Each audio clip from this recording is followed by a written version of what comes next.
Čo no a nič, sedeli sme v aute a sme na Rafali. Rafali sme, no. A to čo znamená? Išli sme do Spišskej, do bordelu. Čo dostali sme šmík? Ako sa to... Šofér mal 2,5 promile. Šofér išiel do nemocnice. Ja som pil, ja som sedel vzadu. A vodič? A vodič bol za volantom, nie? Ale pil tiež za volantom? No nepil. Nepil? Ale už sadol do auta s 2,5 promilami. No, je dosekaný trošku. To je môj brat. Aha, a nebali ste sa, že on je opil? Nie. Ani ste mu nepovedali ničomu? Nie, celú cestu prešiel do Pšinský kopec prejsť, to je ako frajerina. 2,5 promile, keď má, tak to je frajerina prejsť do Pšinský kopec. Nič mu není, otraz mozgu má. Dobre, ďakujem vám veľmi pekne. A ja vám za rozhovor, toto všetko v poriadku. Každý sme mali 2,5 promile. Ja nie, ja som trezvý. No, on je trezvý, ale nemá vodičák. A kde ste? Tu asi vyletel, chalan. Tu asi vyletel a tam dopadol.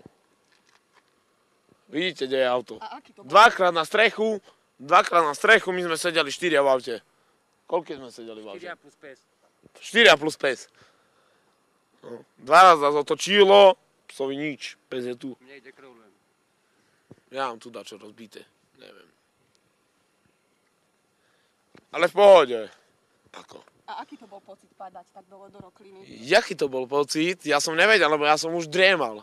Ako, ja som driemal v aute, len som zrazu cítil, že dačo. Takže som cítil len, jak sa točí auto. Pozrite na to auto. Má vybité všetky šiby. Všetky okná má vybané.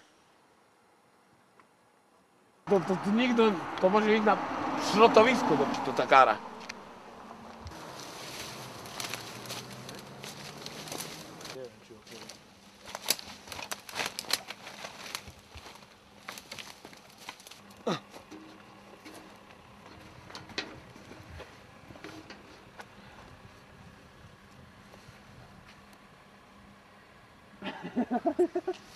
Či ber toto z Denova.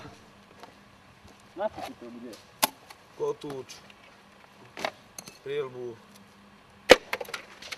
Nemá sem poď. Keď paraj kopec, prežil haváriu.